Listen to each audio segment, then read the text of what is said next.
네, 반장들 반가워요. 우리 고반장이 매일매일 달라지고 있어요. 아주 기대가 큽니다. 9월 4일 정치부회의 시작합니다. 김 반장, 오늘 국방부 특별수사단이요.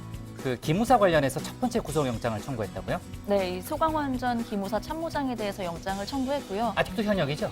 그렇죠. 소장입니다. 네. 그 세월호 참사 당시에 이제 유가족들에 대한 사찰을 한 혐의라고 합니다. 아, 그래요? 김 반장이 눈이 굉장히 커요. 네, 부럽습니다. 그 고반장, 오늘 그 국무회의에서요, 그 군의 뭐라 그러죠? 복무 기간을 단계적으로 줄이는 방안이 최종 확정됐다고요? 네, 그렇습니다. 당장 다음 달부터 단계적으로 줄어들게 되는데요. 네. 공군은 2달, 그리고 육군, 해군 등 다른 군은 3달씩 단축됩니다. 석 달이나 줄어들어요? 좋습니다. 들어가서 얘기를 좀 이어갑시다. 갑시다.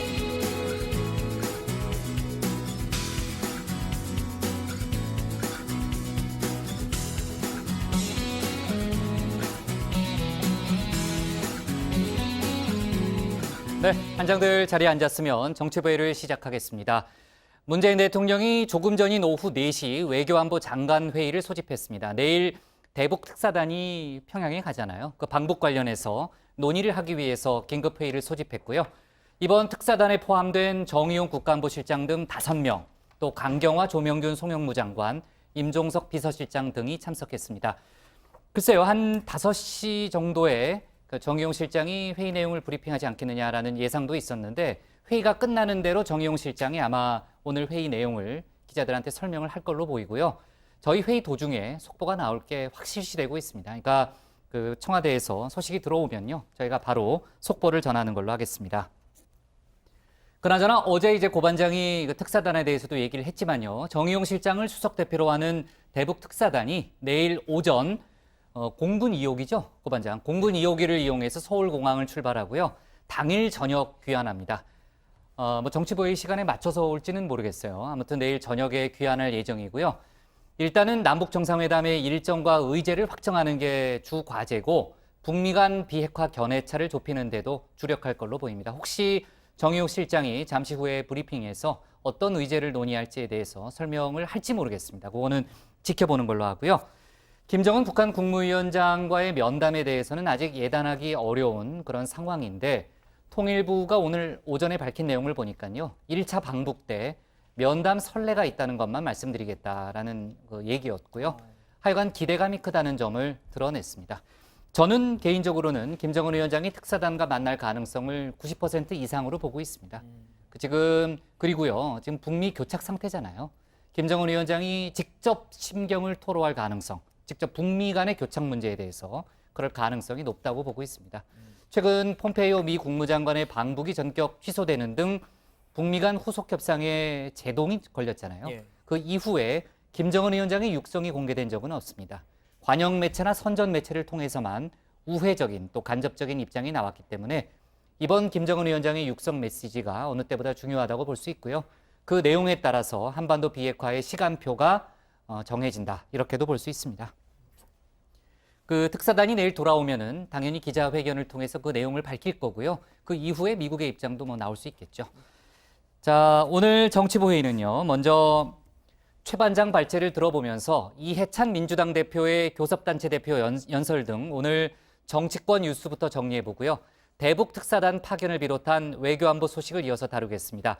어제에 이어서 오늘도 가열되고 있는 병역 특례 논란, 또 재판부 사법거래 의혹 속보도 짚어보겠습니다. 그럼 먼저 최종혁 반장의 발제부터 시작하겠습니다.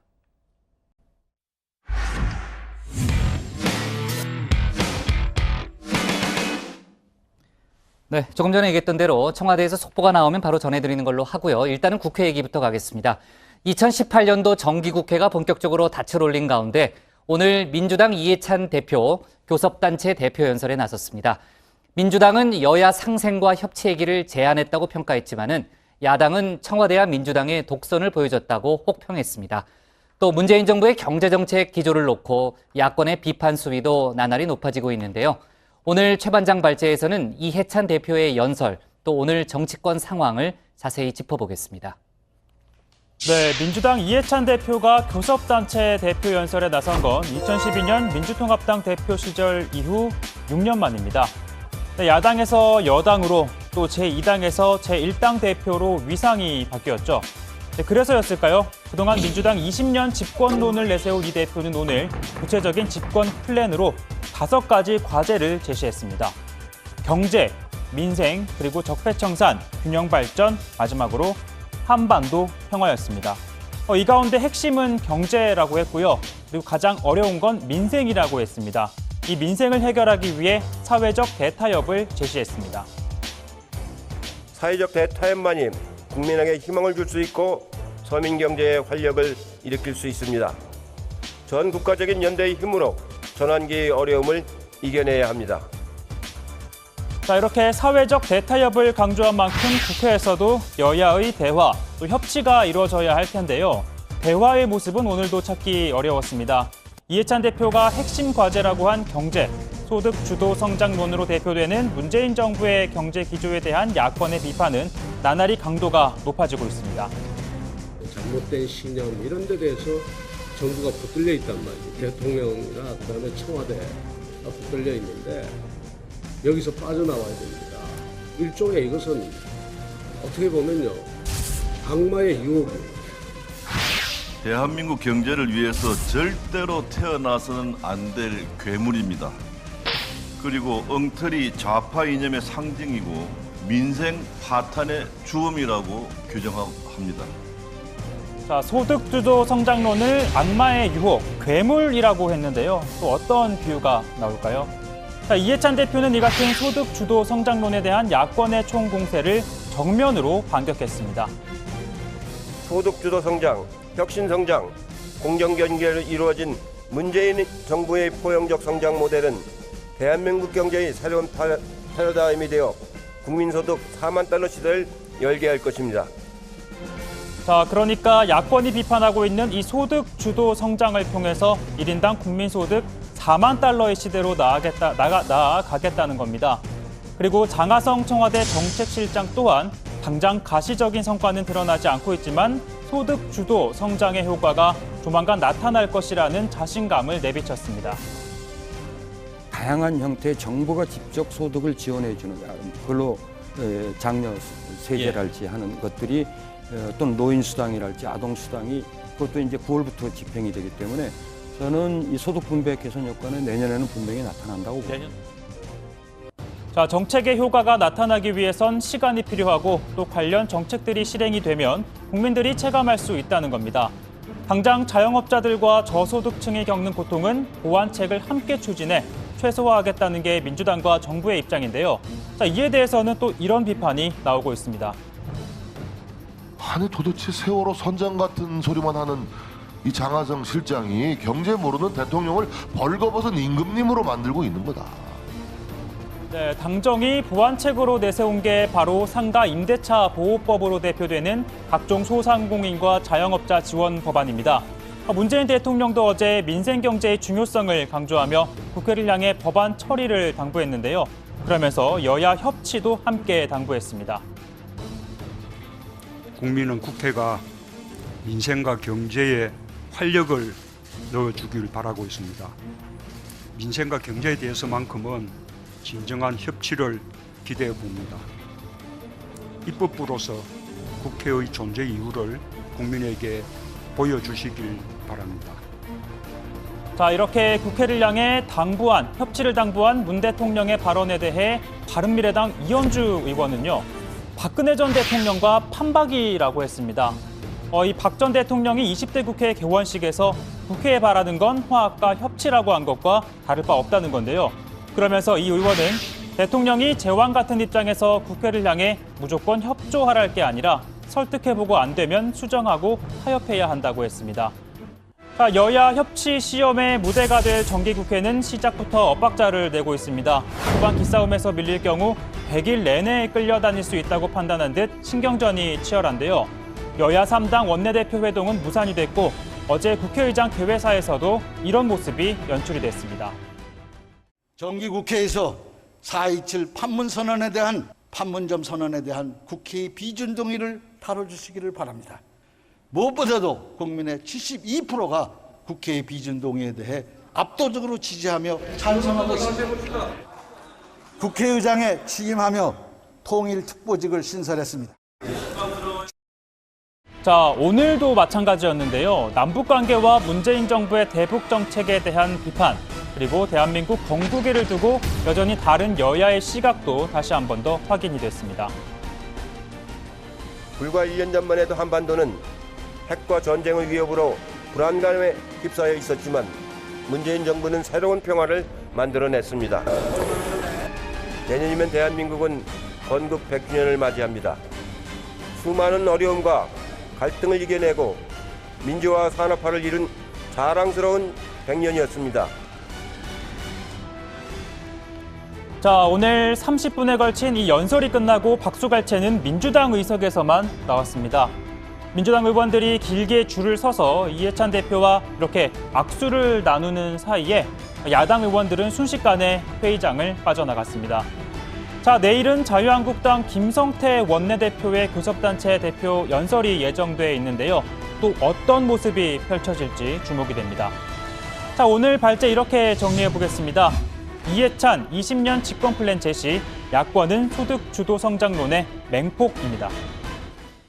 아까 제가요, 문재인 대통령이 오후 4시부터 외교안보 장관 회의를 긴급 소집했다라는 얘기를 했잖아요. 관련해서 이제 정의용 국가안보실장이 그 회의 결과를 이제 브리핑할 화면에 지금 최 반장이 나와 있네. 네, 좋습니다. 지금 이제 자막이 나가고 있는데 이제 정의용 실장이 지금 설명을 하고 있습니다. 제가 현재까지 취재가 된 내용을 토대로 간단히만 속보를 전하면요. 먼저 정의용 실장은 판문점 선언에 구체적인 합의를 이루고 오겠다라는 내용을 이야기를 했습니다. 저희가 4.27 판문점 선언에 대해서는 그동안 많이 얘기를 했잖아요. 여러 가지 내용이 있지만 1차적으로는 핵 없는 한반도의 실현이라든지 연내 종전 선언이라든지 남북 공동 연락사무소 개성 설치라든지 이산가족 상봉, 또 적대행위 전면 중지, 또 문재인 대통령의 가을 평양 방문 등 여러 가지 내용이 담겨 있잖아요. 관련해서 판문점 선언에 대한 구체적인 합의를 이루고 오겠다라는 얘기를 정의용 실장이 했고요. 저희도 이제 어느 정도는 예상했고 어제 회의 때도 그런 얘기를 했던 것 같은데 문재인 대통령의 친서를 휴대할 것이다라는 얘기를 했습니다. 그러니까 문재인 대통령의 친서에 어떤 내용이 들어있을지는 정의용 실장이 지금 얘기하기는 어렵겠죠. 그거는 이제 그 친서를 김정은 위원장이 받아보고 그 이후에 이제 코멘트를 할 거고, 지금 이제 관심을 갖고 있는 것 중에 하나가 김정은 위원장과의 면담을 할 거냐라는 부분이잖아요. 앞서 저도 얘기했지만은 통일부도 아직 정해지지 않았다라는 입장을 오늘 밝혔다고 했는데 정의용 실장 역시 지금 김정은 위원장과의 면담은 확정이 안 됐다. 지금 평양에 일단 내일 오전에 도착한 다음에 그 세부 일정을 조정하고 그 이후에 이제 확정될 것을 기대한다라는 얘기를 했고, 이제 친서를 모르겠어요. 이제 봉한 상태에서 김정은 위원장한테 전달할지는 모르겠는데 내일 이제 정의용 실장을 포함한 특사단이 평양에 간 다음에 누가 좀 마중을 나올지는 마중을 나올지는 모르겠는데 글쎄요. 대충 어떤 논의를 할지에 대해서 우리 측의 얘기를 들을 거 아니겠습니까? 그 내용을 보고받고 김정은 위원장이 면담 여부를 최종 결정할 걸로 보입니다. 그 이후에 이제 김정은 위원장이 입장을 밝히겠죠. 자, 관련해서 이제 속보가 더 들어올 것 같은데 뒤에 다시 한번 저희가 속보가 들어오는 대로 얘기를 해보는 걸로 하고요. 일단 국회 상황부터 좀 더 언급을 해보고 그다음에 속보 상황을 다시 얘기를 해보겠습니다. 일단 오늘 이해찬 대표의 교섭단체 대표 연설이 있었고요. 민주당 쪽에서는 상생과 협치 얘기를 제안했다 이렇게 호평을 했고, 야당 쪽에서는 비판의 목소리가 나왔죠. 네, 그렇습니다. 자유한국당은 민생과 동떨어지고 청와대와 민주당의 국정과제 밀어붙이기 일색이라고 평가를 했습니다. 특히 민생 경제가 파탄나고 있음에도 현실과 동떨어진 소득주도 성장을 역설하고 있다는 사실이 절망스럽다라고 말했습니다. 바른미래당도 이 대표의 연설은 현실과 동떨어진 비전이라면서 국정연설에 가까워 경악을 금치 않을 수 없다라고 주장했습니다. 그러면서 일방적 소통이지 성찰이 없다라고도 말했습니다. 자유한국당하고 바른미래당은요, 이해찬 대표가 내년을 대한민국 건국 100주년이라고 강조한 대목을 문제 삼으면서 상이한 역사 인식을 다시 한번 드러냈습니다. 자유한국당은 대한민국은 1948년 유엔으로부터 합법정부 승인을 받았다면서 1948년 건국을 강조하면서 이해찬 대표가 이 대한민국의 정통성을 부정했다 이렇게 주장을 했습니다. 바른미래당은 소모적인 건국절 논란이 일어날 위험이 있다. 이념적 건국절 논쟁 그만하자 이렇게 또 주장을 했습니다. 이 건국절 대신 단군이 나라를 세운 10월 3일 개천절을 기념하고 광복절은 광복절대로 기념하자 뭐 이런 입장이었습니다. 네, 정의용 실장의 그 설명 내용을 제가 이제 추가로 읽어봤는데 아무튼 그 핵심적인 내용은 아까 얘기를 한 것 같고요. 조금 더 구체적인 내용은 이따가 그 고석승 반장 발제 때 다시 한번 얘기를 해보는 걸로 할게요. 지금 민주평화당과 정의당 같은 경우도요. 이해찬 대표의 선거제 개혁, 또 지역 격차 해소 등에 대한 그 어떤 그 일부 인식에 대해서는 우려를 제기를 했습니다. 하지만 적폐청산, 또 대북 문제 등에 대해서는 동의한다는 그런 입장을 밝혔죠. 그러니까 그 뭐 여러 가지 면에서 보수 야당과는 시각차가 또 발견이 돼요. 그렇죠? 맞습니다. 예, 그 3차 남북 정상회담을 앞두고 민주당은 판문점 선언 국회 비준을 우선순위에 두고 있습니다. 이해찬 대표는 국회 비준은 북한의 태도 변화를 막을 역진 방지책이라면서 필요성을 굉장히 주장하기도 했습니다. 문희상 의장도 개회사에서 판문점 선언 비중을 강조를 했었는데 한국당 의석에서는 당시에 의장이 청와대 하수인이냐 이렇게 고성이 나오기도 했습니다. 한국당 강석호 외통위원장은요. 국회가 비준 동의를 해주면 행정부에 백지수표를 서명해주는 상황이라면서 비핵화전 비준 동의는 시기상조라는 부정적인 입장을 확고히 밝히기도 했습니다. 네, 내일 문희상 국회의장하고요. 여야 5당 대표 오찬이 예정돼 있다고 하는데 거기서 어떤 얘기가 나올지도 또 관심사고요. 일단 문재인 정부의 소득주도 성장론에 대해서는 아까 최 반장도 얘기했지만은 야권에서 맹공을 퍼붓고 있는 상황이죠. 네, 뭐 일제히 비판이 나오고 있는데 일단 장하성 청와대 정책실장이 어제 뉴스룸에 출연을 했었잖아요. 그렇죠. 예. 이 자리에서 소득 분배 개선 효과는 늦어도 내년 하반기에는 나타날 것이라고 했는데 뭐 조금만 더 기다려주면 반드시 소득주도 성장의 성과를 내겠다라고 했습니다. 자, 이에 대해서 한국당 김무성 의원, 소득주도 성장은 엉터리 좌파 이념의 상징이고 민생 파탄의 주범이라고 했는데요. 실패를 인정하지 않는 문재인 정부는 국민을 속이는 것이고 전형적인 불통과 오기와 독선의 정치라고 했습니다. 그리고 어제 장하성 실장이 최저임금 인상에 대한 발언이 있었는데 여기에 대해서도 무책임하다고 지적을 했습니다. 장하성 실장이 나와서 자기도 16.4% 최저임금 인상에 대해서 깜짝 놀랐다 이런 고백을 했는데 그렇다면은 내년도 인상 10.9% 결정하는 과정에서 적극 개입해서 내년도 최저임금은 동기를 시켰어야 됨에도 불구하고 그런 무책임한 발언을 어제 TV 뉴스에 나와서 하는 걸 보고 정말 자격 없는 장하성 실장은 당장 대통령이 해임시켜야 한다고 주장합니다. 네, 장하성 실장은 또 실수요자가 필요한 곳에는 주택 공급을 늘리는 것도 고려하고 있다고 밝혔습니다. 앞서 이해찬 대표가 부동산 시장 안정을 위해 주택 공급을 확대하라고 촉구한 데 대해서 청와대가 긍정적인 반응을 보인 겁니다. 노무현 정부에서 부동산 정책을 설계했던 자유한국당 김병준 비대위원장은 부동산 공급 확대를 긍정적으로 평가한다라고 말하면서도 산업적으로도 부동자금을 빼주지 않고 어설프게 공급만 하면 투기를 촉발한다라고도 말했습니다.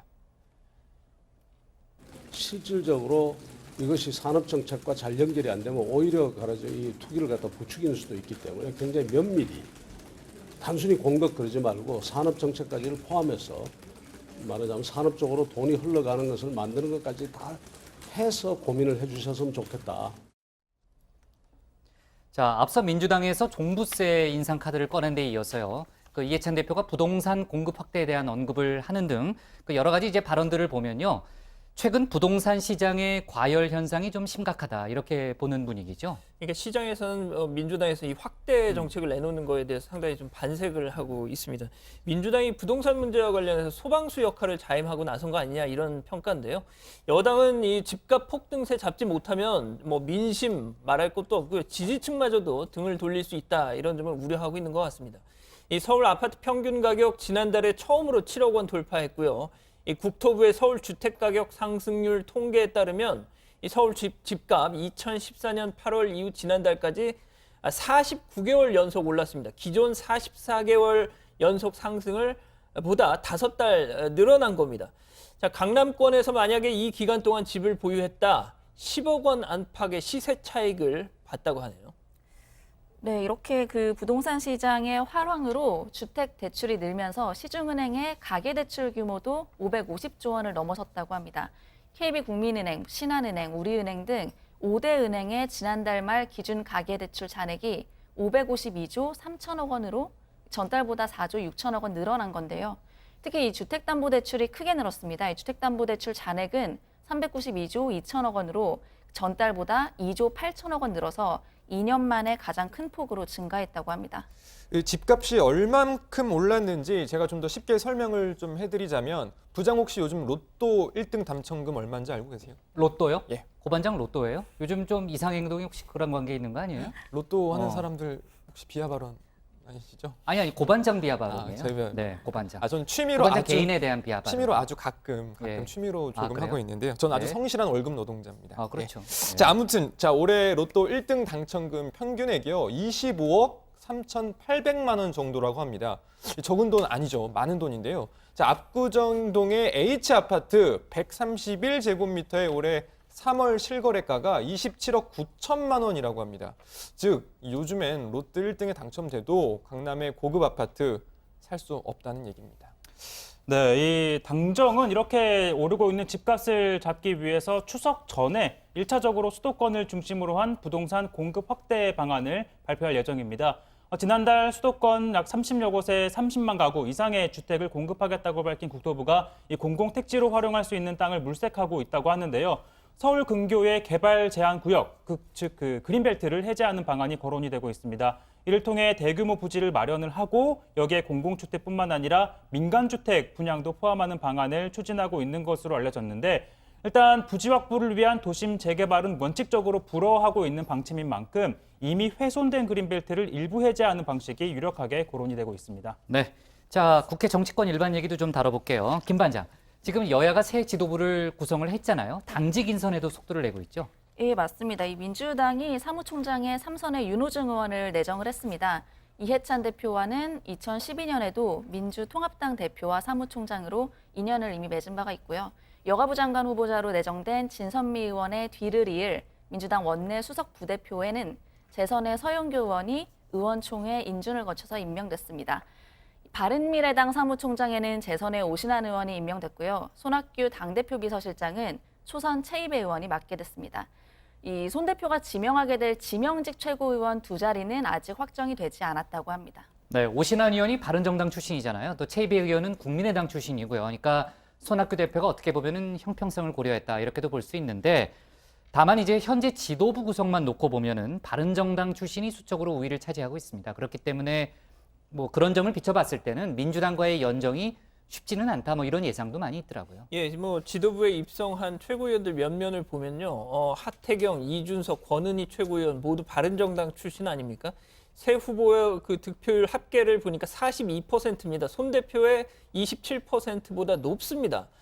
자, 손 대표 취임하고 민주당이요, 상생과 협치는 국민의 가장 큰 열망이다 이렇게 얘기를 했고, 손 대표도 유럽의 연립정부를 예로 들면서 연대 가능성에 무게를 실었습니다. 하지만 이 바른정당 출신 지도부가 수적 우위를 차지하고 있다 보니까 이게 쉽지 않을 거다 이런 관측이 나오는데 하태경 최고위원 이렇게 얘기했습니다. 민주당 연정 없다. 못을 박았고요. 이준석 최고위원도요. 그 손 대표가 추진 중인 이 선거제 개편에 대해서 공개적인 반대 목소리를 냈더라고요. 네, 좋습니다. 내일은 김병준 비대위원장의 교섭단체 대표 연설이에요, 최 반장? 김성태 원내대표. 김성태 원내대표가 하는 거예요? 네, 미안해요. 취재 안 됐는데 갑자기 물어본 거죠, 내가? 아니에요? 아니요, 맞습니다. 맞아요. 김성태 원내대표요. 네, 좋습니다. 자, 일단 부동산 정책으로 자 제목을 잡을게요. 자, 오늘 제목은요. 이해찬 포용적 성장으로 4만 달러 시대로 제목을 잡겠습니다. 다음은 고석승 반장의 발제를 들어보겠습니다.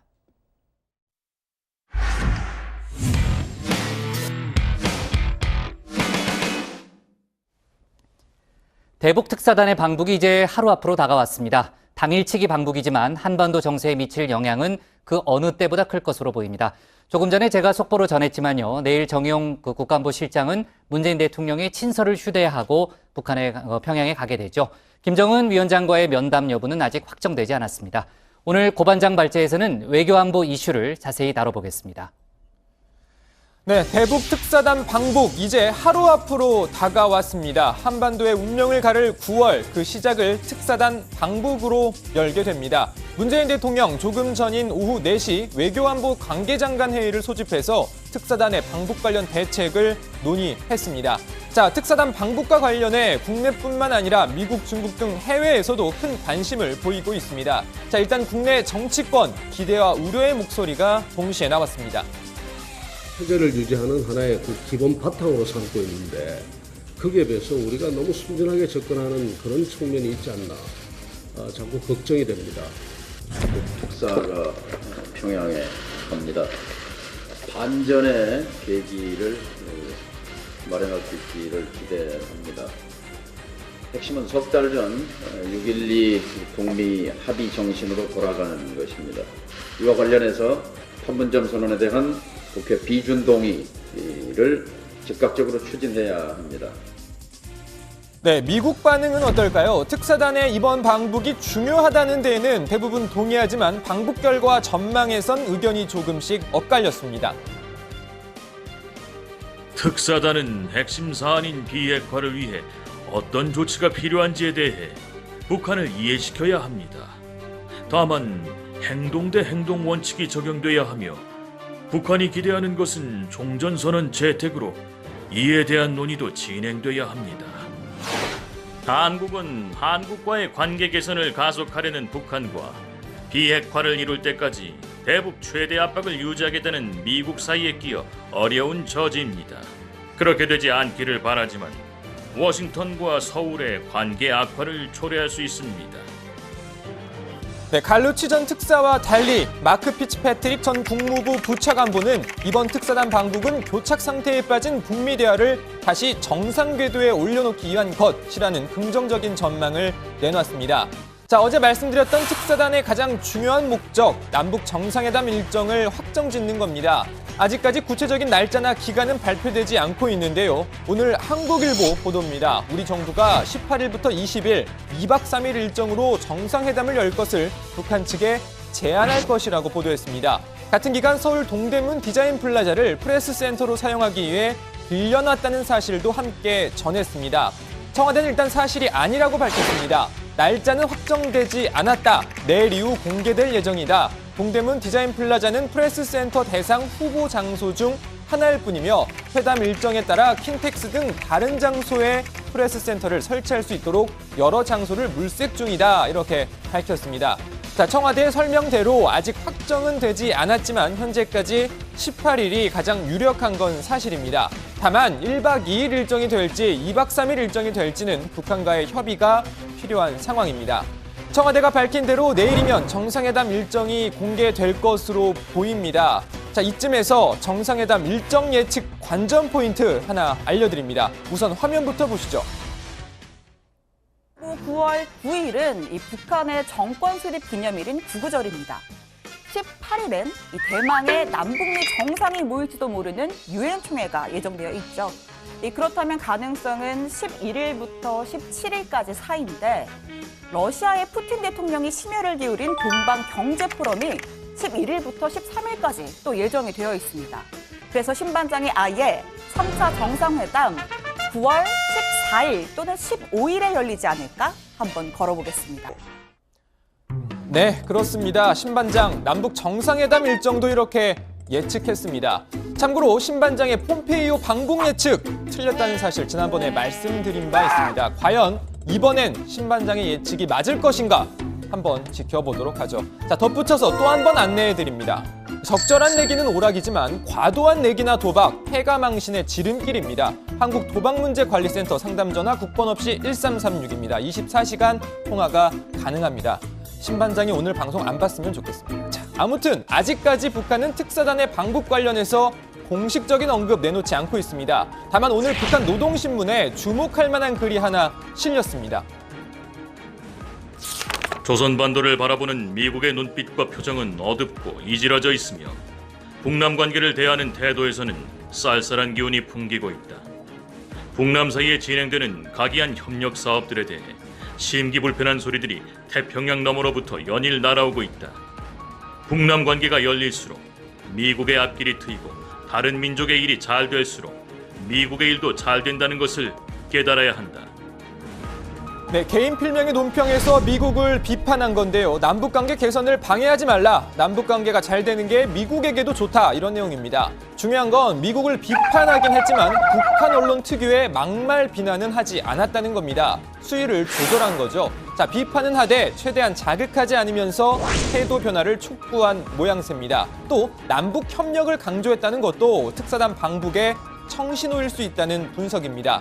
관련 소식 들어가서 좀 더 자세히 전해드리겠습니다. 오늘 발제 이렇게 정리합니다. 특사단 방북 D-1 문 대통령 외교안보 장관회의 소집. 앞서 제가 정의용 국가안보실장의 브리핑 내용을 속보로 전했는데요. 그 정의용 실장의 브리핑 내용을 다 파악했습니다. 제가 다 읽어봤는데 아까 제 주요한 내용은 다 전했고요. 다시 한번 간단히 정리를 하겠습니다. 내일 특사단이 이제 5명으로 구성되잖아요. 오전 7시 40분에 출국한답니다. 상당히 일찍 떠나네요. 여러 가지 의제를 논의하는데 일단 남북 정상회담의 구체적인 일정, 또 정상회담의 의제를 논의한다는 그런 얘기를 했고요. 아까 이제 고 반장도 그런 언급을 했죠. 또 판문점 선언의 이행 방안을 구체적으로 협의할 거다라는 얘기를 했고, 나아가서 한반도 비핵화 방안에 대해서도 심층적인 논의가 있을 거다라는 얘기를 했는데 이 부분이 아마 지금 이제 북미 협상, 지금 교착 단계에 가 있는 북미 협상을 풀기 위한 그런 논의를 할 거다라는 차원으로 보이고요. 문재인 대통령이 친서를 휴대할 거다라는 속보 아까 얘기를 했고, 김정은 위원장의 면담 여부는 아직 확정되지 않았다라는 얘기도 정의용 실장이 했습니다. 남북 공동연락사무소 부분은 어떻게 브리핑을 했어요? 네, 이 정의용 실장이 따르면요. 일단 남북 공동연락사무소 개설을 위한 물리적 준비는 사실상 완료가 됐다고 합니다. 그리고 남북 간 운영과 관련한 합의서도 합의가 됐다고 하는데 정 실장 이번 특사단 방북 결과로 공동사무소 개소와 관련해 좋은 결과가 있을 것이다라고 했는데요. 당초 지난달 개소를 목표로 했다가 미뤄진 그렇죠. 상황이잖아요. 이와 관련해서 통일부는 이 미뤄진 배경에 북미 관계 또는 북한의 정권 수립 기념일인 구구절 행사 등 북한 내부 사정이 있다라고 설명을 했습니다. 하지만 이번에 특사단 방북을 계기로 공동연락사무소 개소일이 확정될 거라는 관측이 나오고 있습니다. 네, 북한이 원해온 종전선언 올해 안에 이루어지도록 노력하겠다라는 얘기도 했고요. 좋습니다. 정의용 국가안보실장의 조금 전 브리핑 내용을 지금 이제 속보로 다뤄봤고요. 어제 저희가 이제 북한 구구절 이야기를 잠깐 했는데 시진핑 중국 국가주석이 가기 어려울 분위기다 이런 얘기를 했었잖아요. 불참이 거의 기정사실화되는 분위기예요. 그렇습니다. 일단 일정을 좀 보면 그렇다는 거죠. 이번 지금 중국에서요. 중국 아프리카 협력 포럼 정상회의가 지금 진행 중이지 않습니까? 그렇죠. 오는 9일까지 이게 이어지는데 시진핑 주석이 어제 연쇄 정상회담을 했다는 소식도 외신으로 들어왔던데 불참 가능성이 이것 때문에 한층 더 높아졌습니다. 만약 시진핑 주석 불참이 최종 확정이 된다. 그러면은 왕후닝 정치국 상무위원이 아마도 이 대신 방북하지 않겠느냐 이런 관측 나오고 있습니다. 왜냐하면 이 왕후닝 상무위원이 이 정치국 상무위에서 북한을 담당하는 그런 역할을 하고 있기 때문에 방북의 적임자다라는 분석인 거죠. 김정은 국무위원장이 중국 방문했을 때도 영접을 나간 바 있습니다. 자, 그리고 중국뿐 아니라 북한의 또 다른 우방이죠. 러시아 푸틴 대통령 방북 계획도 현재로서는 없다. 지금 이렇게 전해지고 있습니다. 네, 이런 가운데 이제 북한이 구구절 열병식 김 반장 준비에 딴 생각했죠 지금. 아닙니다. 아니에요? 네. 아니에요? 네. 공을 들이고 있다는 보도도 나왔습니다. 미국 VOA는 1만 명가량으로 추정되는 군인들이 훈련장에 대열을 이루고 있는 모습이 민간 위성 사진에 포착됐다고 밝혔습니다. 열병식 훈련장으로 알려진 평양 미림비행장 북쪽 광장 일대를 촬영한 결과 병력으로 보이는 40여 개의 점 형태의 무리가 광장 중심부에 도열한 모습이 확인됐다는 건데요. VOA는 점이 서로 일정한 간격을 두고 도열해 있었다고 전했습니다. 네, 아울러 북한의 이 수호위 전투기 등이 주둔 중인 평안남도 순천의 공군기지의 경우 지난달 20일 사진에서는 활주로 옆 공간에서 전투기 한 15대에서 17대 정도가 포착이 됐지만 31일에는 3대에서 5대 규모로 줄었다고 이 VOA가 밝혔습니다. 줄었네요. 네, 열병식을 위해 연습 비행을 하고 있는 것으로 보인다는 건데요. 가장 관심을 끄는 건 과연 북한이 열병식에서 ICBM을 공개하느냐일 겁니다. 북미 간 갈등이 다시 커지는 상황에서 북한이 ICBM을 공개한다면 미국을 더 자극할 수 있는 상황인데 외신 보도 등을 종합해 보면 아직까지 ICBM을 공개할 가능성은 크지 않아 보입니다. 네, 일단은 미국을 자극하지 않으려는 그런 모습이 좀 감지는 되네요. 아까 시진핑 중국 국가주석도 이제 방북을 취소할 가능성이 높은 거고요. 자, 주제를 좀 바꿔서 앞서 제가 이제 시작할 때 고반장이랑 간단히는 얘기했는데 군 의무 복무 기간을 3개월까지 단계적으로 줄여나가는 방안이 오늘 국무회의에서 최종 확정이 됐습니다. 양 반장, 언제부터 줄어드는 거예요? 당장 다음 달부터 당장 다음 달부터요? 예. 2주에 하루씩 제대가 앞당겨집니다. 그러니까 육군, 해병대, 의무경찰 등은 21개월에서 18개월, 그리고 해군, 의무해양경찰, 의무소방은 23개월에서 20개월로 줄어듭니다.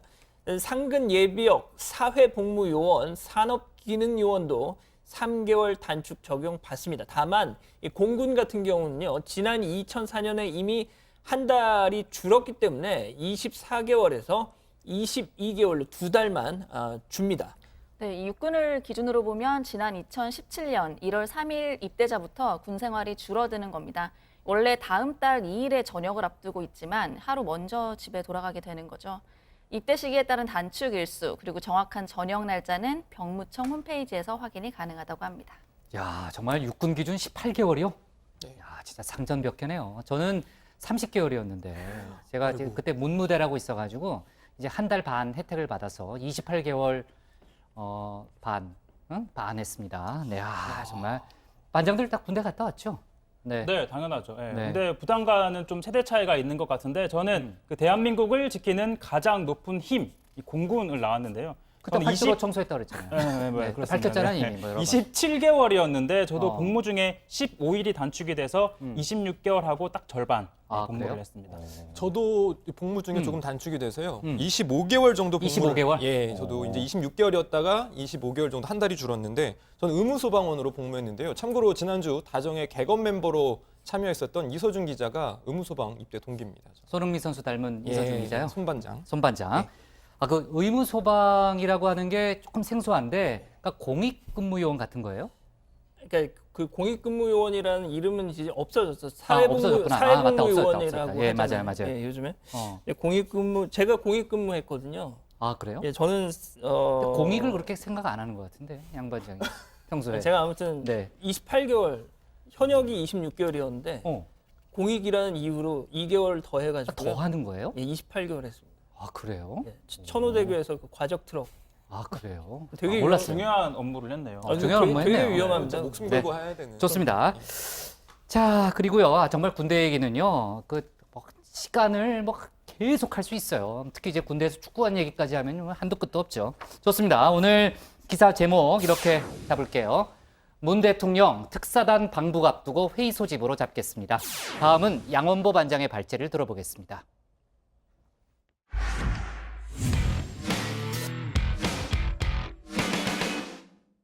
네, 어제도 제가 간단히 다뤄봤지만요. 병역 특례제도 개선을 둘러싼 논란 오늘도 한창입니다.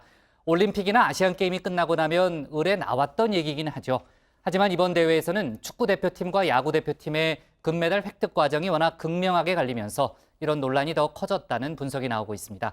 급기야 이낙연 국무총리까지 오늘 나서서 병역 특례제도 개선을 주문했죠. 오늘 양 반장 발제에서는 관련 소식과 다른 정치권 뉴스를 함께 정리해 보겠습니다. 네, 그렇습니다. 오늘도 잠깐만 체육부 회의로 달려보겠습니다. 어제 남자 축구 A대표팀 소집이 있었지 않습니까? 이 벤투 신임 감독 체제에 승선한 선수들 속소 경기도 파주 트레이닝센터 입소를 했는데 손흥민, 황의조, 조현우, 이승우 이런 선수들은 어제 귀국을 했던 탓에 바로 들어가지 못하고 하루 휴가를 받아서 오늘 입소를 했습니다. 보시죠. 아유, 정말 얼마나 피곤할까요? 진짜 제대로 쉬지도 못하고 또 A매치를 치러야 하니 말이죠.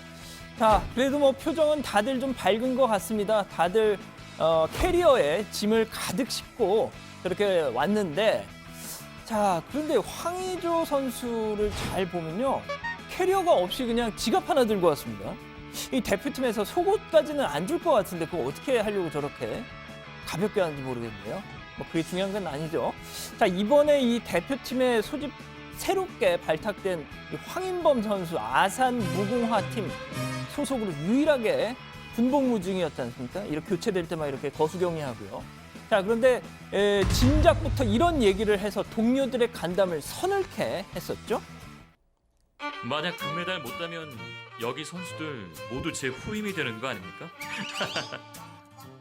자, 본인은 웃었지만 아마 다들 떨고 있었을 겁니다. 하지만 금메달 획득으로 다른 선수들 병역 혜택을 받고 황 선수 본인도 조기 전역, 그러니까 팀에서 쫓겨나는 기쁨을 만끽하고 있습니다.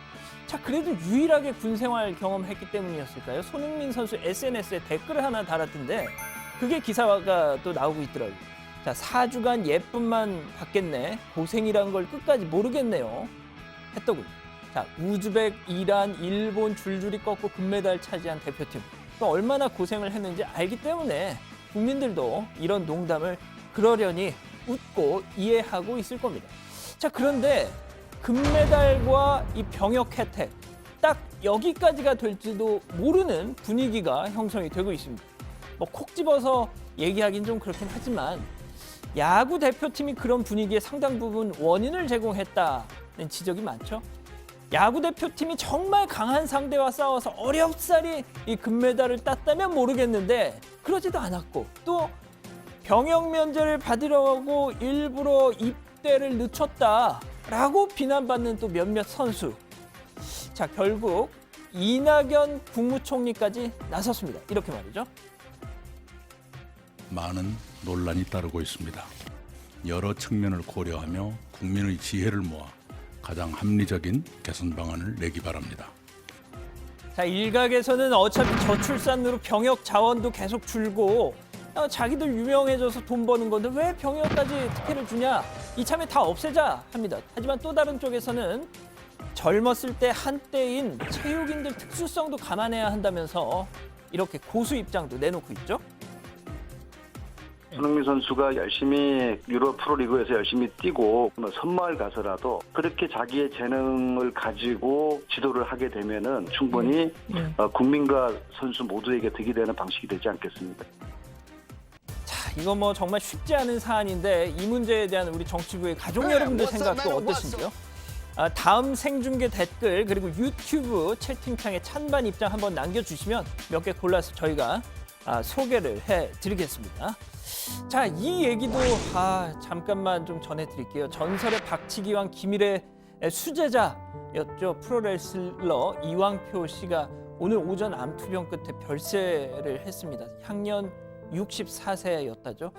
지난 2015년에 이 건강 문제로 은퇴 경기를 취소하면서 대중 앞에 섰던 모습이 사실상 마지막이 됐던 겁니다.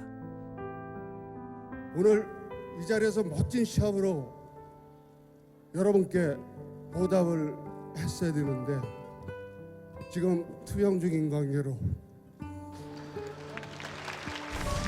정말 링에서 죽는다면 내 인생의 가장 영광스러운 날일 것이다. 또 가장 행복하다고 생각을 했었습니다.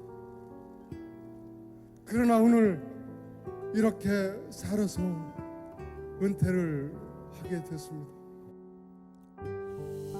자, 저도 기억이 생생합니다. 뭐 쇼다, 함을 갔다 이렇게 비아냥 듣던 프로레슬링 어떻게든 본인이 살려보려고 정말 노구를 이끌고 링에 직접 올라서 한참 어린 뭐 밥셉 선수 뭐 그런 선수들하고 대결을 했던 장면도 기억이 나는데요.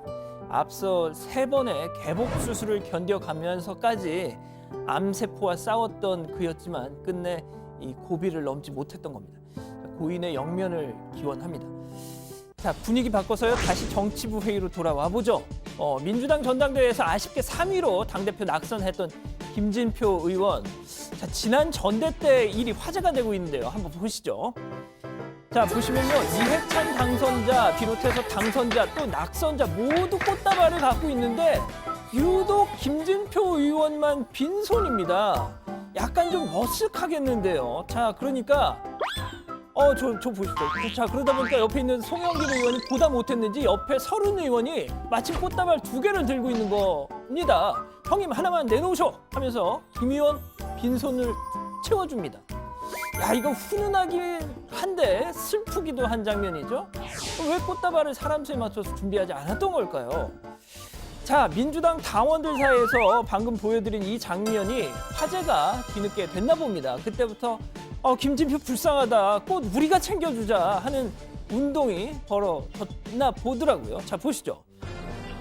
야, 김진표 의원이 아주 그냥 뭐 화분 꽃다발에 파묻혀 있습니다. 그냥 좋아가지고 활짝 만면에 웃음꽃이 폈는데 제가 알아보니까 지금도 계속 꽃 배달되고 있다는 겁니다.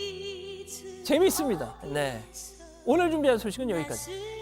네, 재밌네요. 근데 이왕표 선수는 정말 안타깝습니다. 지금 김난 반장은 아마 잘 모를 거예요. 프로레슬링, 저는 이제 프로레슬링 어렸을 때 정말 많이 봤는데 그 이왕표 선수가 이제 1975년일 거예요. 김일 선수의 그 첫 번째 제자로 들어가서 1980년대를 호령했던 그런 그 대표적인 프로레슬러죠. 저는 개인적으로는 그 전에 그 여건부 선수를 좋아했어요. 이게 꿀밤 때리기라고 이렇게 목을 감싸고 이렇게 막 때리는 게 있거든요. 아마 뭐 반장들 모르는 모양이다. 그 다음에 이제 이왕표 선수를 좋아했습니다. 이렇게 해가지고 이렇게 때리는 거 있어요. 전혀 몰라요? 여건부 선수로 들어본 적이 없어요? 없구나. 좋습니다. 하여간 이왕표 선수가요, 50이 넘어서까지 계속 링에 올라야 했어요. 저는 네. 사실 잘 모르기는 하는데 그래서인지 이제 프로레슬링은 다 좀 각본대로 하는 거다. 물론 각본대로 하기 위해서도 이제 치열하게 노력을 하고 연습을 해야 되겠지만 각본대로 하는 거고 그런 논란도 사실 지금까지 많이 있었잖아요. 그래서 인기가 하락했다는 얘기도 있었고요. 근데 저한테 물어보는 거예요? 이거? 예. 쇼냐 아니냐 물어보는 예. 거예요? 제가 뭐 그걸 뭐 얘기할 수 있는 입장에 있는 건 아니고 뭐 제가 얘기한다고 해서 뭐 김 반장이 믿을 것도 같지도 않고 하여간 그 이왕표 선수 얘기를 해보면요. 이왕표 선수는 내 프로레슬링은 쇼가 아니다 이렇게 여러 차례 강변을 했습니다. 그 투병 중이었던 시절인데요. 2015년에 뉴스룸에 나와서 인터뷰를 한 기억이 있거든요. 그때 장면을 한번 좀 잠깐 보고 얘기를 이어갈게요. 과거에 밥셉 선수인가요? 네네. 워낙 유명했던 경기고 기자회견 때 왜 이 따귀를 때리셔가지고 네네, 그랬었죠. 그것도 실제로 있었던 일이 그렇게 그렇죠. 보여주기 위한 게 아니었습니까? 네, 이제 그날 오늘도 이제 밥셉이 이제 출전을 이제 했었습니다. 예. 뭐 이렇게 이제 앉아서 그 인터뷰를 하다가 저를 이제 딱 밀었는데 예.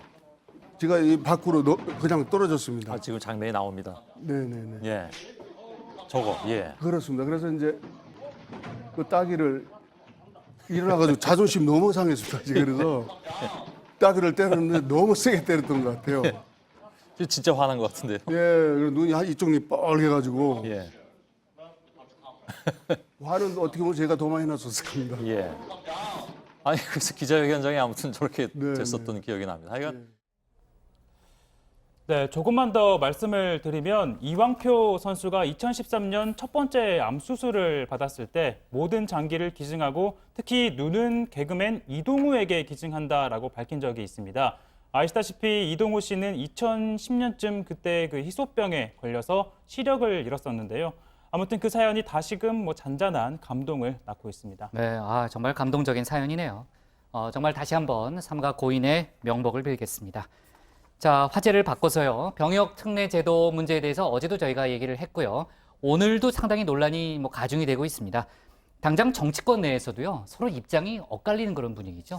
네, 그렇습니다. 재미있는 게요. 같은 당이라도 국회 국방위와 국회 문체위원회가 서로 입장이 조금씩 다르다는 겁니다. 앞서 이 제도 보완을 주장했던 안민석 문체위원장과 달리 안규백 국방위원장은 체육예술 병역 특례 제도는 40여 년 전 수출 100만 달러도 안 되던 시대에 만들어진 것이라면서 전투경찰 등 전환복무 제도도 폐지되는 마당에 좀 더 엄격한 기준이 마련돼야 한다고 한 건데요. 사실상 폐지 쪽에 가까운 분위기인 겁니다. 네, 솔직히 과거에도요. 국제대회가 끝나면은 이런 논란이 있다가 조금 시간이 지나면 사그라들고 그랬거든요. 근데 이번에는 이낙연 총리가 개선 방안을 내놔라 이렇게 구체적으로 지시를 했기 때문에 그냥 넘어갈 분위기는 아닌 듯해 보여요, 지금요. 네, 뭐 그렇습니다. 결국 이 논란의 상당 부분이 야구 대표팀에서 불거진 거죠. 정치권에서 논란이 됐던 두 선수 이름을 따서 법안명을 부르기도 하던데요. 두 선수 다 백업 선수였고 꼭 필요한 선수가 아니었던 데다 상무팀 경찰청 팀에 갈 수 있었는데 본인들이 병역 면제를 바라면서 입대 시기를 늦추고 그것 때문에 여론의 공적이 될 수밖에 없었던 상황이 있었습니다. 체육계 일각에서는 이러다 병역 특례 없어지는 거 아니냐 하는 우려 섞인 그 목소리가 나오는 실정이기도 합니다. 네, 아까 그 양 반장이요. 정치부의 가족분들 반응을 좀 소개하겠다라고 얘기를 했는데 혹시 최 반장이 지금 체크를 해봤어요? 네, 제가 평소엔 잘 안 보는데 아까 양 반장이 미리 얘기를 해서 실시간 이 네. 댓글창을 좀 봤는데요. 이 유튜브 채널에서 나오는 댓글을 보면 이 권기범 가족님, 이 국방의 신성한 의무를 정책마다 줬다 뺐다 하지 말고 아예 그냥 폐지를 하라 이런 말씀을 하셨고요. 또 우리 고 반장이 좋아하는 스웩님은요. 전성기 때 군대를 가면 좀 그렇다. 이 포인트를 쌓아서 면제를 받을 수 있는 길을 만들어 놔야 한다라는 의견이 있었고요. 또 카카오TV에서 뭐 나온 댓글을 좀 살펴보면 이 귀여운 토시리님은요. 2년 동안 얻는 수입 60% 이상을 세금으로 내면 면제 이해해줄 만하다. 이 병역 면제를 통해 얻는 수익이 많기 때문에 이러한 점을 좀 뭐 고려한 것 같습니다. 그리고 진구름님은 직장인도 국가를 위해 일을 하는데 다 군대 보내지 마라. 뭐 이런 의견을 제시한 분도 전반적인 있었습니다. 분위기는 어느 쪽이 더? 제가 봤을 때는 거의 좀 반반? 예, 다 팽팽한 의견으로 맞서고 있는 것 같습니다. 아, 그래요? 네, 시청자 의견에서 네. 관련 없는 얘기긴 한데요. 네. 저희 손반장 이소준 기자가 아까 네. 하나 네. 저한테 급하게 쪽지를 네. 하나 보내왔는데 네. 의무 소방은 공익요원이 아니다라는 걸 꼭 말해달라고. 아, 그래요? 예, 이런 네, 얘기를 방금. 알았습니다. 이소준 반장이 뭐 계속 정치부를 잊지 못하고 있는 모양이에요. 예. 아, 근데 지금 이제 최 반장 얘기를 들어보니까요. 정말 모두를 만족시킬 수 있는 해법을 찾기는 쉽지 않을 것 같다. 이런 생각도 드네요. 고 반장. 예, 그렇습니다. 일단 이 총리 지시가 있는 만큼 주무부처인 문체부가 당장 움직이기 시작했습니다. 당장 어제부터 축구계 등 체육계 의견을 듣기 시작한 건데요. 조만간 순수예술, 대중문화 쪽 의견을 듣는 간담회도 마련한다는 그런 계획입니다. 나름의 어떤 안이 마련이 되면 그걸 갖고 국방부, 병무청 간 부처 간 논의도 시작될 것으로 보이는데 문제는 이 대중문화 쪽입니다. 없는 기준을 아예 새로 만들어야 되는 그런 상황이다 보니까 고민이 깊은 분위기입니다. 네. 그 방탄소년단은 왜 병역 특례 안 주느냐 이런 뭐 정치권에서도 이런 얘기가 나왔고 또 전반적으로 이런 그 논란이 좀 있었잖아요. 근데 팬클럽 아미 쪽에서는요. 우리가 언제 병역 특례를 달라고 했느냐. 이 논란에 방탄소년단 이름이 언급되는 거를 또 불쾌해하는 그런 분위기도 있더라고요. 네. 아무튼 어려운 얘기인데 뭐 속보거리를 저희가 앞으로 또 챙겨봐야 될 그런 사안인 건 분명합니다. 그나저나 청와대 국민청원 게시판에요. 축구 심판의 자격 박탈을 요청하는 청원이 들어왔다는 소식을 들었는데 그게 어떤 내용이에요? 부장 그 토요일 날 그 베트남하고 아랍에미리트 그 동메달 결정전 보셨어요? 잠깐 봤어요. 다는 못 보고. 예, 아니 뭐 저도 이제 다는 못 봤는데 그때 이제 우리나라 주심 뭐 김대용 주심이 심판을 받나 봐요. 근데 몇몇 장면에서 베트남한테 충분히 어떤 뭐 프리킥이나 이렇게 좀 기회를 줄 만한 기회가 있었는데 그걸 주지 않았다 해서 약간 고개가 갸우뚱해지는 판정이 몇 개 있었다라는 거죠. 제가 회의 들어오기 전까지 확인을 해보니까 청와대 이 국민청원 게시판에 이 김대용 심판을 자격 박탈하라 이런 청원이 올라왔는데 오후 4시 현재 33,000명 정도가 동의를 했더라고요. 그런데 이런 분위기를 이 베트남 언론에서도 연일 보도를 하면서 한국 내에서 자국 심판을 이렇게 비토하는 여론을 관심 있게 지켜보고 있다고 합니다. 아, 그래요? 그나저나 이제 박항서 감독이요. 2019년 10월까지 계약이 됐다는데 계약 연장을 해야 한다는 데 대한 찬성 여론이 현지에서 75%까지 나왔다고 하더라고요. 네, 하여간 기분 좋은 소식이고요. 그 부분은요. 자, 오늘 기사 제목은 이렇게 잡겠습니다. 이 총리 병역 특례 합리적 방안 내달라로 정하겠습니다. 다음은 김나한 반장의 발제를 들어보겠습니다.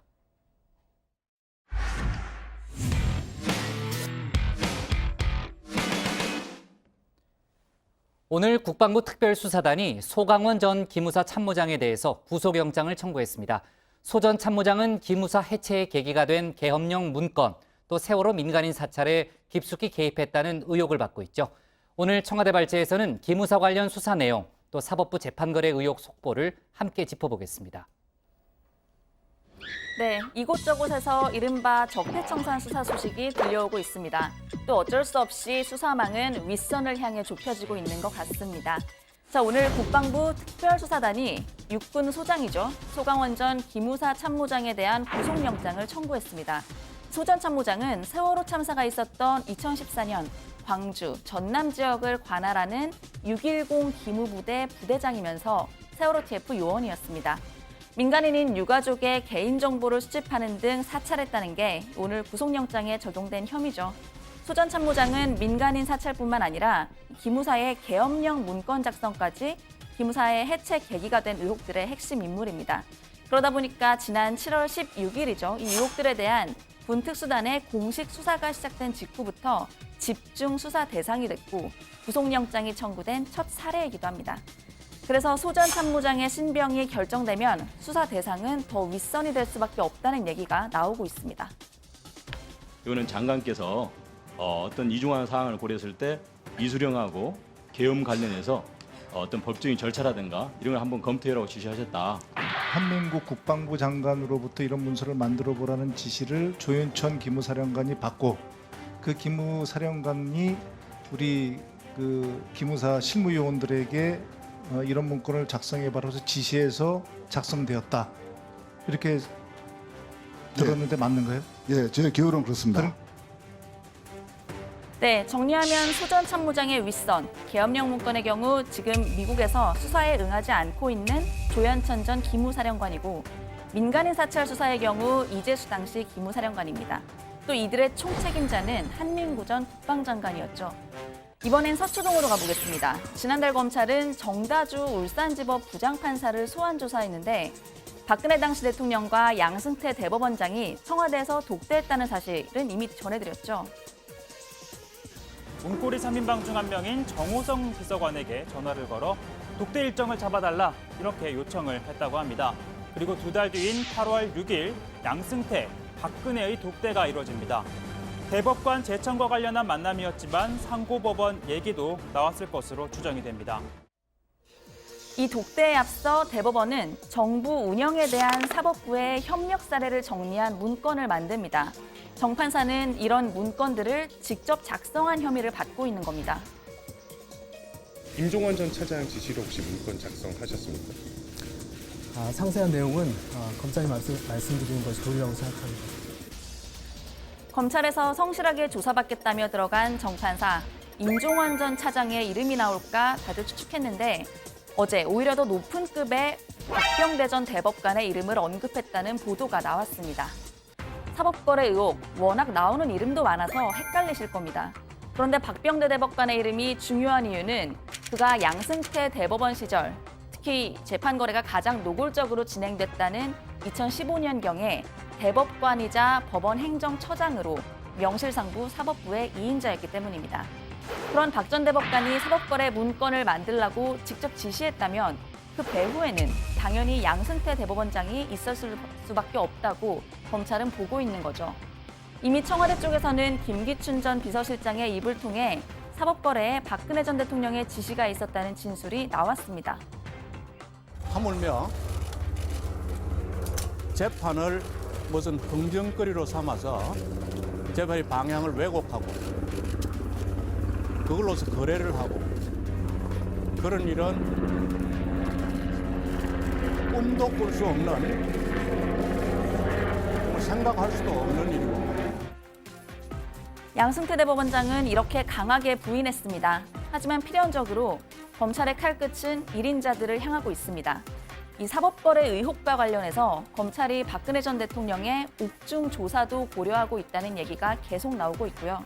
박병대 전 대법관, 또 종국에는 양승태 전 대법원장에 대해서도 소환 조사가 불가피하다는 입장인 겁니다. 이미 검찰이 양 전 대법원장과 박 전 대법관의 자택 등에 대해서 청구한 압수수색 영장은 다 기각이 됐기 때문에 결국에는 소환 조사밖에는 방법이 없는 거 아니냐 이런 얘기도 나옵니다. 대통령과 대법원장이 만약 재판 거래를 했다는 의혹이 그 사실 여부와는 별개로 그 이유 역시 납득하기가 좀 힘들다는 지적도 나오고 있죠. 네, 대법원이 상고법원이라는 이 수건을 풀기 위해서만 재판 거래한 게 아니라 법관의 해외 파견이라는 이번 건은 그런 거잖아요. 어떻게 보면 크게 중요하지도 않은 사안 가지고 재판 거래를 했다. 그렇게 확인이 저는 됐다고 생각하고 임종원 전 차장의 하드디스크에서 발견된 다른 문건에 보면 외교부가 일본과의 외교 관계를 고려해야 된다. 이 강제소송 문건에 대해서는 계속 줄기차게 요구했고 행정처는 외교부를 고려해서 절차적 만족감을 주기 위해서 노력해야 된다. 이런 내용들이 들어 있습니다. 그러니까 이게 이런 식의 거래가 있었다는 걸로 추론하는 게 맞는 거죠. 법관의 해외 파견 확대를 위해 또 외교 문제를 판결로 관리하기 위해 사법 거래가 이루어졌다면 그건 참 씁쓸한 일인 것 같습니다. 오늘 청와대 발제는 기무사 수사 소식으로 가겠습니다. 특수단 소강원 전 참모장의 영장 청구, 윗선 향하는 수사입니다. 네, 자 소강원 전 참모장에 대해서 구속영장이 청구가 됐고요. 그렇다면 조현천 전 기무사령관 지금 미국에 있는 걸로 알려졌지만요. 또 한민구 전 국방장관에 대해서도 뭐 조사가 빨라지겠나요? 일단 군 특수단은 기본적으로 수사 대상이 군인으로 한정되지 않습니까? 아, 그렇죠, 그렇죠. 그런데 이제 뭐 조 전 사령관이나 한민구 전 장관 지금은 민간인 신분이지 않습니까? 그래서 지금 군과 검찰 합동으로 구성한 군검 합동 수사단, 이 합수단이 또 있죠. 그러니까 민간인 피의자나 관계자들은 여기서 수사를 하고 있는 겁니다. 최근에 합수단에서 조 전 사령관과 한 전 장관 보좌관 사무실 압수수색했다는 그런 소식도 들어왔었죠. 아, 그러니까 특수단과 합수단이 같이 수사를 하고 있는 거군요. 그러니까 협조를 하고 있는 겁니다. 협조. 자, 검찰 수사 내용도 지금 들어와 있는데 그 좀 다른 내용입니다. 오늘 오후에 들어온 속보지만은 대법원이 일선 법원의 운영비를 모아서 보관했다. 뭐 이런 내용인데 좀 정확히 좀 설명 좀 해볼래요? 네, 2015년 일인데요. 대법원이 각급 법원 예산을 조금씩 현금으로 빼내서 금고에 보관했다는 내용이 담긴 문건을 검찰이 확보했다고 합니다. 2015년이면 한창 이 상고법원을 추진할 때인데 이 상고법원 추진 업무를 하는 법원장이나 또는 이 고위 법관들한테 경력이 명목으로 준 것으로 검찰은 보고 있습니다. 최근에는 당시 예산 담당자를 불러서 조사를 했고 또 윗선의 지시가 있었다는 진술도 확보를 했다고 합니다. 네, 그리고 역시 조금 전에 들어온 속보지만요. 양승태 대법원이 그 박근혜 비선 의료진 소송 김영재 의원이라고 알죠? 네, 그때 우리 많이 얘기했었잖아요. 그 김영재 의원의 리프팅실 특허 소송 관련한 정보를 넘긴 그런 의혹에 대해서 검찰이 수사 중이다라는 그런 속보가 들어왔는데 뭐 이 얘기는 내일 조금 더 해보는 걸로 하고요. 그 경찰에서 내일 또 뭐 중요한 조사가 하나 있다고요? 네, 내일 오전 9시에 조현오 전 경찰청장이 그러니까 말하자면 친정이죠. 경찰청에 출석해서 조사를 받습니다. 조 전 청장은 2010년부터 2012년까지 경찰청장이었는데요. MB 정부 당시죠. 이 시기에 경찰청 보안국 등을 동원해서 당시 정부의 우호적인 댓글을 달게 하는 사이버 여론 대응 활동을 주도한 혐의입니다. 일단 조 전 청장은 출석 요구에 응하겠다는 입장인 걸로 알려졌고요. 조 전 청장 조사에 앞서서 경찰이 전현직 경찰 관계자들을 이미 조사를 했습니다. 이 과정에서 조 전 청장을 정점으로 해서 댓글 공작이 진행됐다는 진술을 많이 확보를 했다고 합니다. 네, 그나저나 이명박 전 대통령 결심 공판이 이제 이틀밖에 안 남았네요, 최 반장. 네, 서울중앙지법에서 내일 모레 6일 오전 10시에 이명박 전 대통령 1심 결심 공판을 엽니다. 151일 만에 1심 재판이 종결이 되는 거고요.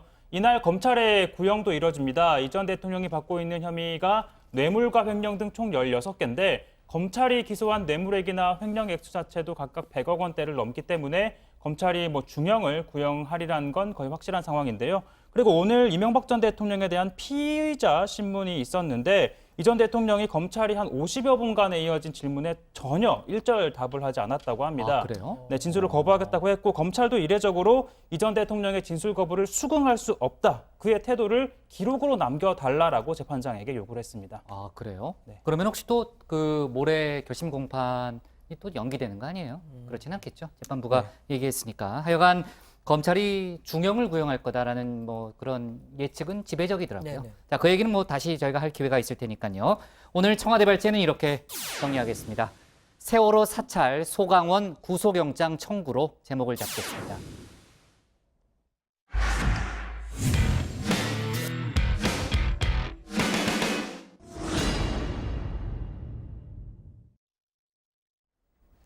안녕하세요. 톡 쏘는 정치의 강정입니다. 자, 오늘은 시사 용어 퀴즈를 내보겠습니다.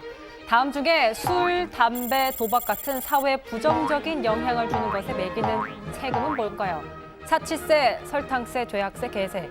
자, 제가 너무 쉬운 문제를 드린 것 같습니다. 자정의 가족들은 다 맞추셨을 것 같은데요. 정답은 3번, 죄악세입니다.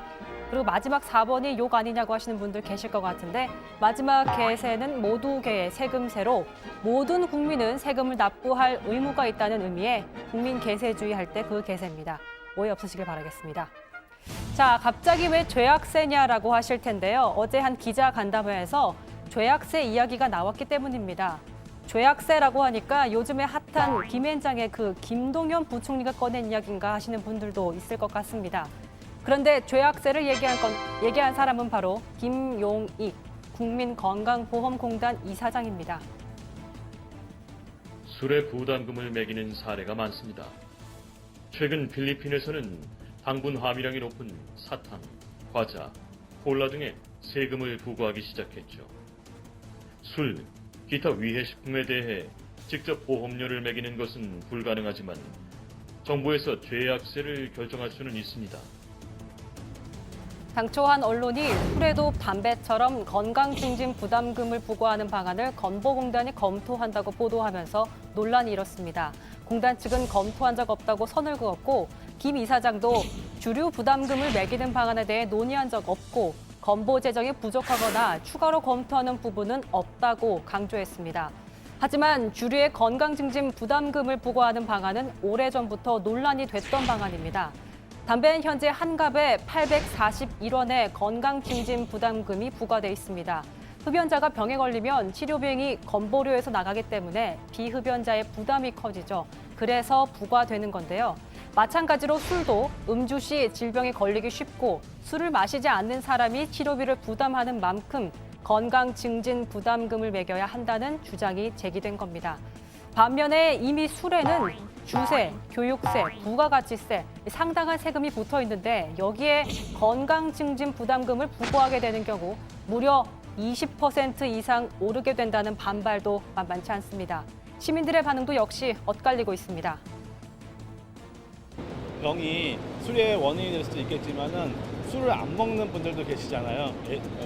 금주하시는 분들도 있는데 일부에서는 거기에 대해서 좀 반대도 있겠지만은 술이 어떤 질환에 대해서 재정 확보 차원에서는 그게 크게 부담이 가지 않을 정도가 얼마인지 모르겠지만 그 정도 선이라면은 가능하다 보고.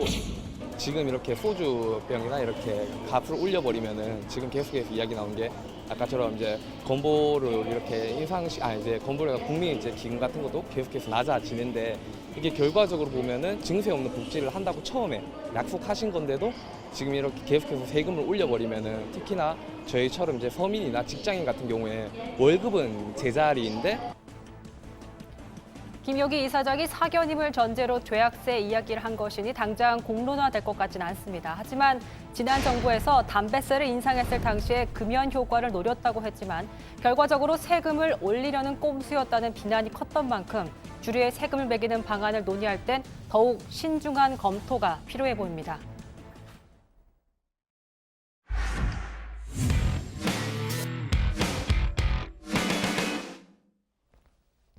오늘 저희가 고른 한 컷은 폭우가 남긴 쓰레기섬, 식수원 오염 비상입니다. 오늘 강원도 소양강이죠. 소양강 상류의 모습입니다. 최근 폭우에 떠밀려온 부유물들이 정말 섬처럼 모여있죠. 여기뿐 아닙니다. 충북 대청호 등 전국의 주요 댐과 하천 곳곳에도 쓰레기섬이 만들어졌는데 환경부에 따르면 부유물의 양은 5만 세제곱미터, 리터로는 5천만 리터에 달한다고 합니다. 정부는 이런 쓰레기 섬들을 2주 안에 제거할 계획이라고 밝혔는데요. 무엇보다 식수원 오염에 대한 공포가 큰 만큼 수질 관리에 각별한 신경을 써야겠습니다. 또 당장 직접적인 원인은 폭우라고 할 수 있지만은 이런 쓰레기 섬이 많이 만들어진 원인에 대해서도 다각적인 조사가 필요하겠죠. 오늘 정치부에는 여기까지입니다. 저희는 내일 다시 찾아뵙겠습니다. 네, 수고했습니다. 고반장 내일 좀 바쁠 것 같아요. 7시 40분부터 흑사단이 언제 들어올지 모르니까요.